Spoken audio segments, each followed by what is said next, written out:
മലങ്കര സുറിയാനി Christian അസോസിയേഷൻ്റെ എല്ലാ ക്രമീകരണങ്ങളും ചെയ്തു വരുന്നു. അതിൽ ഏറ്റവും പ്രധാനപ്പെട്ട ഒരു ക്രമീകരണമായ 5000 പേർക്കുള്ളതായ ഭക്ഷണ ക്രമീകരണം അതിന് മുഖ്യമായ ചുമതല വഹിക്കുന്നത് കേരളത്തിലൊക്കെയും വളരെ പ്രശസ്തനായ പഴയിടം മോഹൻ നമ്പൂതിരി അവരുകളാണ്. വളരെ പ്രശസ്തമായ രീതിയിൽ ആ കാര്യങ്ങളൊക്കെ ഭംഗിയായി നിർവഹിച്ചു വരുന്നു. ഒരു വാക്ക് അതിനെപ്പറ്റി പ്രിയപ്പെട്ട തിരുവേനി പറയുന്നു. ആദ്യം തന്നെ ഇതിന് മലങ്കര സുറിയാനി ക്രിസ്ത്യൻ അസോസിയേഷൻ്റെ ഈ ഒരു ഫംഗ്ഷന് സ്വാഗതം ചെയ്യാൻ അവസരം കിട്ടിയതിന് ബഹുമാനപ്പെട്ട പിതാവിനോട് മറ്റുള്ള എല്ലാവരോടും നന്ദി പറയുകയാണ്. ഏതാണ്ട് 5000-ഓളം ആൾക്കാർക്ക് നാളെ ഉച്ച ഭക്ഷണം കൊടുക്കണമെന്നാണ് പറഞ്ഞിരിക്കുന്നത്. രാവിലെ 1000 പേർക്കുള്ള ബ്രേക്ക്ഫാസ്റ്റ് ഉണ്ട്. രാവിലെ ഇഡ്ഡലി കൊടുക്കുന്നു.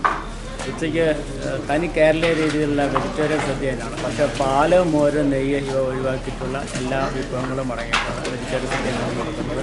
1200-ഓളം പേർക്ക് ഒരേ സമയത്ത് ഭക്ഷണം കഴിക്കാവുന്ന ഭക്ഷണ പദ്ധതിയുടെ ക്രമീകരണം നടത്തിയിട്ടുണ്ട്. ഏതാണ്ട് 150-ഓളം വോളണ്ടിയേഴ്സ് ഒരേ സമയത്ത് തന്നെ ഇത്രയും ആൾക്കാർക്ക് ഭക്ഷണം കൊടുക്കുന്ന രീതിയിൽ അതിനുള്ള ക്രമീകരണം ചെയ്തു വരുന്നു. കർത്താവിൻ്റെ അനുഗ്രഹം കൊണ്ട് എല്ലാം നന്നാവാൻ ഞങ്ങളോടൊപ്പം നിങ്ങൾ പ്രാർത്ഥിക്കണമെന്ന് അപേക്ഷിക്കുകയാണ്.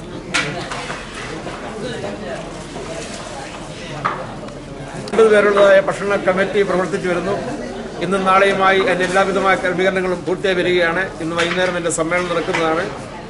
മലങ്കര സുറിയാനി ക്രിസ്ത്യൻ അസോസിയേഷൻ്റെ ഈ സമ്മേളനം ഒരു വൻ വിജയമാകുമെന്നൊക്കെ എല്ലാവരുടെയും പ്രാർത്ഥന പ്രത്യേകമായി അഭ്യർത്ഥിക്കുന്നു.